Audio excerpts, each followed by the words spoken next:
बऱ्यापैकी धरलेत ते आणि 2-3 चुका माझ्याकडनं पण झाल्या. त्या काय आहेत आता आपण बघूया.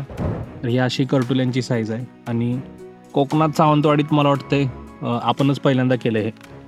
तर एवढी जागा का सोडून लावली किंवा एवढी जागा सोडून का लावलं, तर त्याचं मेन कारण आता तुम्हाला मी सांगतो की फळं येण्याचं किंवा लेट उगवण्याचं कारण आता इथं तुम्ही बघू शकताय.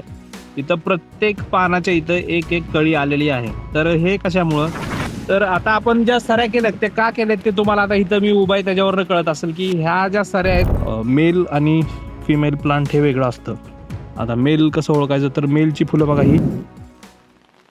तर मित्रांनो, करटुल्याचा अपडेट आता आपण घ्यायला आलोय आणि जवळजवळ एक ते 1.5 महिन्याचा हे वेली आहेत. आता प्रत्येक सरीत जाऊन तर आपल्याला बघायला होणार नाही, पण इथनं तुम्ही बघू शकताय की बऱ्यापैकी धरलेत ते आणि 2-3 चुका माझ्याकडनं पण झाल्या. त्या काय आहेत आता आपण बघूया.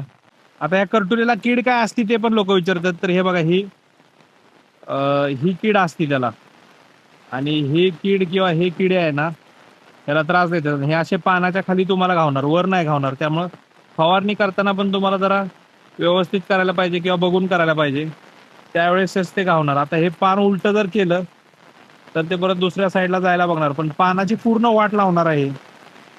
तर आता आपण ज्या सऱ्या केल्यात ते का केल्यात ते तुम्हाला आता इथं मी उभा आहे त्याच्यावरनं कळत असेल की ह्या ज्या सऱ्या आहेत किंवा ह्या सऱ्यांमध्ये आपण ते पीक लावलंय आणि साईडनं आपलं जे पाणी आहे ते एक्सेस वॉटर आहे ते चाललंय. म्हणजे जर ते थांबून राहिलं असतं तर जे पीक आहे म्हणा किंवा जे मूळ आहेत किंवा कंद आहेत त्याचे ते सडले असते आणि मग नुकसान जरा जास्त झालं असतं.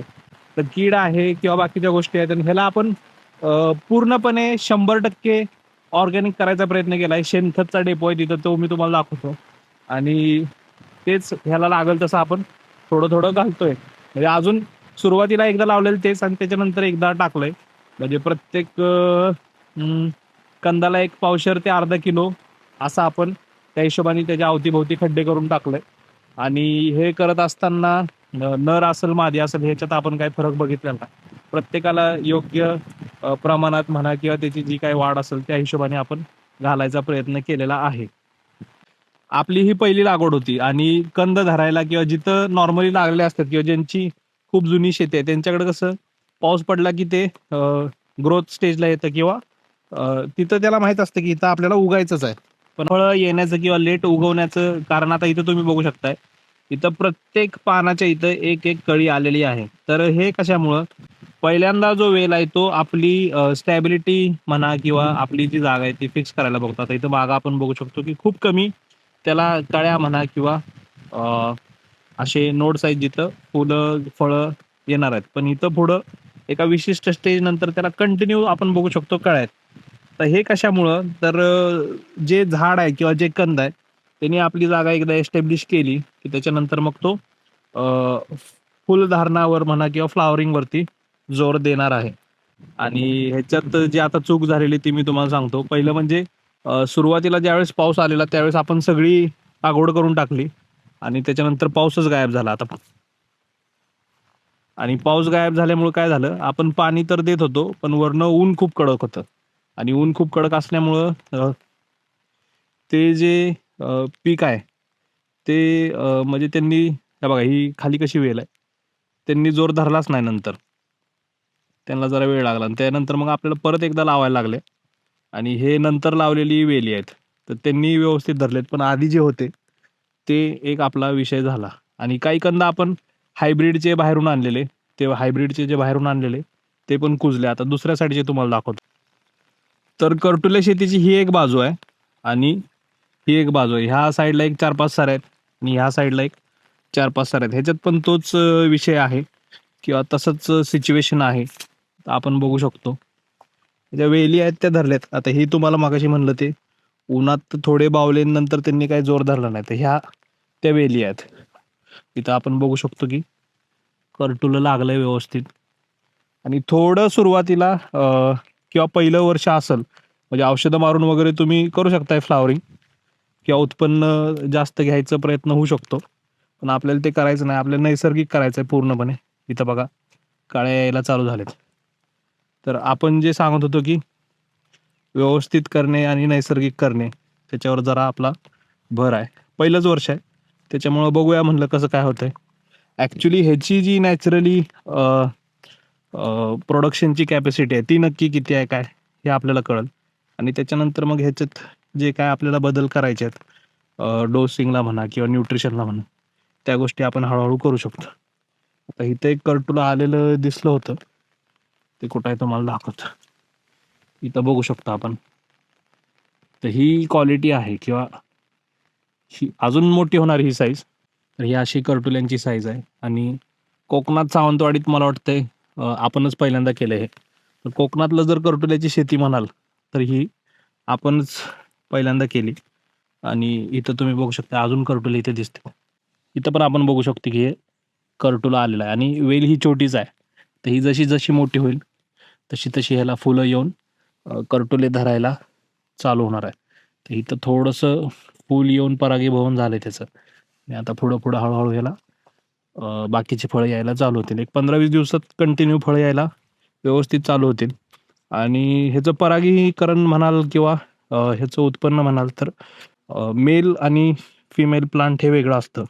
आता मेल कसं ओळखायचं तर मेलची फुलं बघा ही अशी असतात, मागं त्याला असं कवरिंग असतं आणि हे समोर फुलं पिवळे असतात. पण फिमेलची फुलं वेगळी असतात. हे फिमेलच्या फुलाला मागं असं हरभऱ्यासारखं असतं किंवा ती फळ व्हायची जी प्रोसेस आहे किंवा फळ व्हायला जी गोष्ट लागते ती अशी त्याला मागं असते.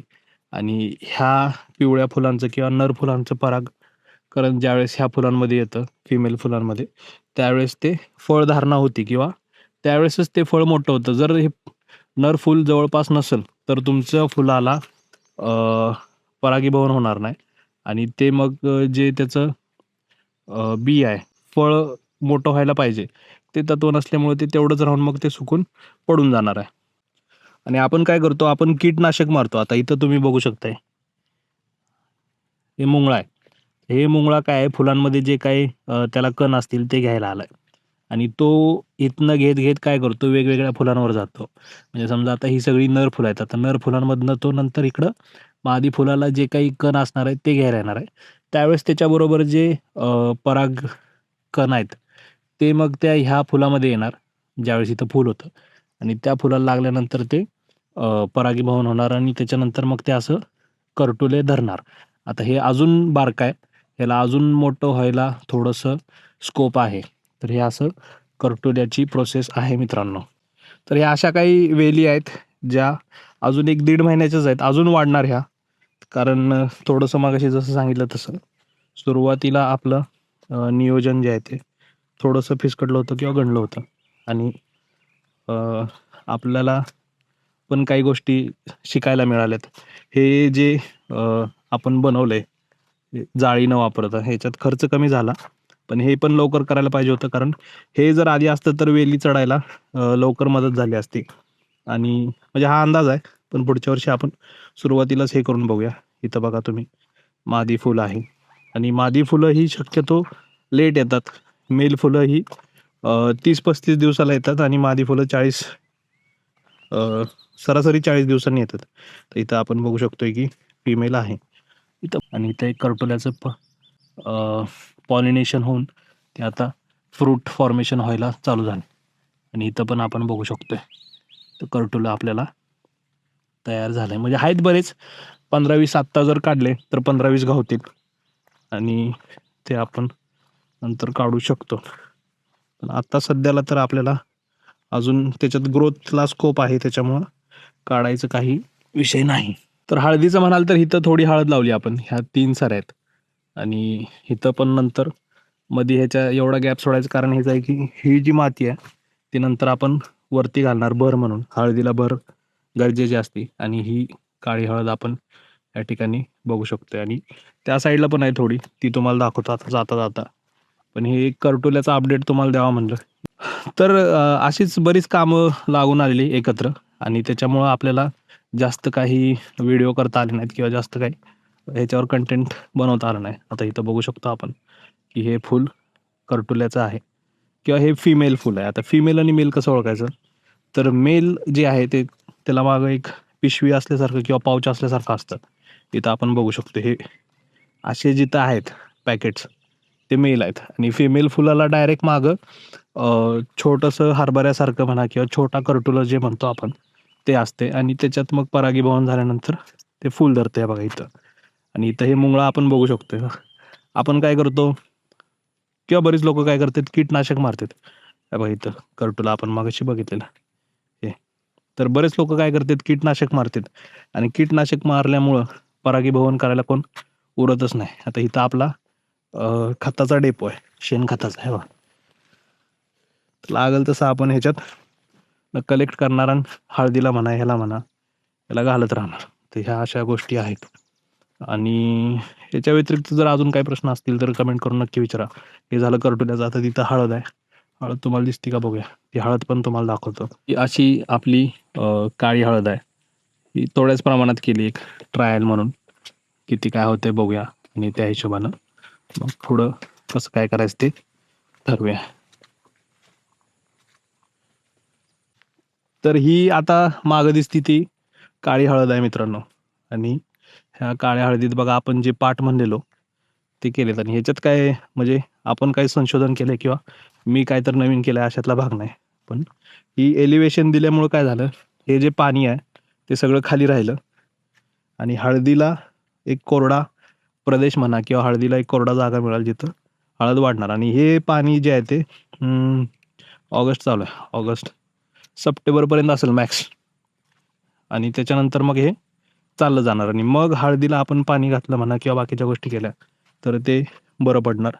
आणि आत्तापुरतं हे जर निघून गेलं तर इथनं पुढचे जे दिवस आहेत ते हळदीसाठी चांगले आहेत किंवा जमीन जी आहे ते हळदीसाठी चांगले आहे. आणि हे जे मध्ये गॅप आहेत ह्याच्यात पण आपण पाहिजे त्यावेळेस पाणी सोडून मग दुसरं पीक घेऊ शकतो थंडीच्या दिवसात, उन्हाळ्याच्या दिवसात. म्हणजे हे ड्युएल काम करतं. पुढं जर पाणी अडवलं किंवा ह्याच्यातच जर पाण्याला बांध घातले तर परत ह्याच्यात पण आपण चांगलं वेगळं पीक घेऊ शकतो. तर असं हे थोडक्यात प्लॅन म्हणा किंवा विचार करून, आणि हे काय आपण वेगळं केलेलं नाही, जे ऑलरेडी होतं त्याच्याशीच निगडीत आहे. आणि असा एकंदरीत विषय आहे. तर एवढी जागा का सोडून लावली किंवा एवढी जागा सोडून का लावलं, तर त्याचं मेन कारण आता तुम्हाला मी सांगतो की जवळ लावलं असतं तर ह्युमिडिटी जास्त झाली असती त्या वेलांमध्ये. आणि ह्युमिडिटी जास्त झाल्यामुळं गोगलगाई असेल किंवा इतर जे कीटक आहेत त्यांना तिथं यायला लपायला यायला मदत झाली असती. आणि बिन काही करता आपली जी वेल आहे ती सगळी संपली असती. इथं एक ठिकाणी थोडीशी घाण म्हणण्यापेक्षा थोडीसं रान म्हणा किंवा तण असलेल्या ठिकाणी वेल आलेली नॅचरली. आणि त्या वेलचं काय कंडिशन आहे ती आता मी तुम्हाला दाखवतो. एकही पान शिल्लक ठेवलेलं नाही किंवा जरासुद्धा त्याच्यावर तुम्हाला पानाचे अवशेष दिसणार नाही. फक्त फूल आहे म्हणून तुम्हाला कळणार की ही कर्टुल्याचं वेल आहे, नर कर्टुल्याचं वेल आहे. पण जर तिथं ते फूल नसतं तर तुम्हाला कळलं पण नसतं इथं काय. म्हणजे ह्या पिरियडला आपल्याकडं काहीही वेल शिल्लक राहिली नसते. तर prevention is better than cure आपण जे म्हणतो. तर आपण तिथं पेस्ट ग्रो व्हायचं प्रिव्हेन्शन केलेलं आहे आणि त्याच्यामुळं आपण ते कंट्रोल करू शकलो. तर इथं आपण बघूया कसं काय विषय आहे त्याचा तो. तर इथं तुम्ही बघू शकता की नॅचरली ग्रो झालेली ही वेल आहे. आता ही वेल कर्टुल्याचीच आहे कशावरनं, तर हे तुम्ही फुलं बघू शकता. इथं फुलं बघू शकता, इथं फुलं बघू शकता, बरोबर. इथं पण त्याचं फुल आहे. पण आता हे फुलाला थोडी खाली इथं कुठंतरी पानं राहिलेत आणि वर सगळा सुपडा साफ केलाय. आता हे सुपडा साफ कोणी केलाय, तर ह्या दोघींनी तिघींनी हे सुपडा साफ केलाय. आता हे एक एक काढायचं किंवा सगळं काढायचं म्हणजे ह्याला औषधं मारणे असतात का नसतात ते बी मला माहित नाही. पण ह्याला औषधं आलीच असते आणि औषधं आली म्हणजे आपण जे करतोय त्याला थोडक्यात ते सक्सेस नाही झालं असं म्हणायला हरकत नाही होती. पण हे ओपनमध्ये असल्यामुळं, हवा खेळत असल्यामुळे ह्याचा आपल्याला अजून तरी काही त्रास नाही. आणि पुढं पण होऊ नये ह्याच्यासाठी आपण मग ते कंटिन्यू त्याची जी घाण आहे किंवा त्याच्या खाली जे काही गवत आहे, बाकीचे जे काही किडे बिडे येणार त्यांना जागाच ठेवणार नाही. तर तुम्हाला ह्या व्हिडिओमध्ये जर काही प्रश्न असतील किंवा आत्ता जी माहिती सांगितली त्याच्यात जर तुम्हाला अजून काही सजेशन असतील तर ते मला नक्की सांगा. कारण पावसाळ्याचं तर नियोजन झालंय. पावसाळ्याच्या पुढं इथं आपण काय करणार आहे पाण्याचं ते पण सांगूया तुम्हाला, कसं करणार आहे काय. काही गोष्टी मला पण नवीन आहेत किंवा मला पण माहीत नसतील तर त्या तुम्ही नक्की मला सांगू शकता. जर तुम्हाला वाटतं की मी काही प्रश्नांचं उत्तर देऊ शकतो तर ते पण तुम्ही कमेंटमध्ये विचारू शकता, जेणेकरून सगळ्यांना त्या माहितीचा फायदा होईल. व्हिडिओ आवडला असेल तर लाईक करा. असेच व्हिडिओ बघायला चॅनलला सबस्क्राईब नक्की करा. व्हिडिओ बघण्यासाठी धन्यवाद. Bye bye, Tata.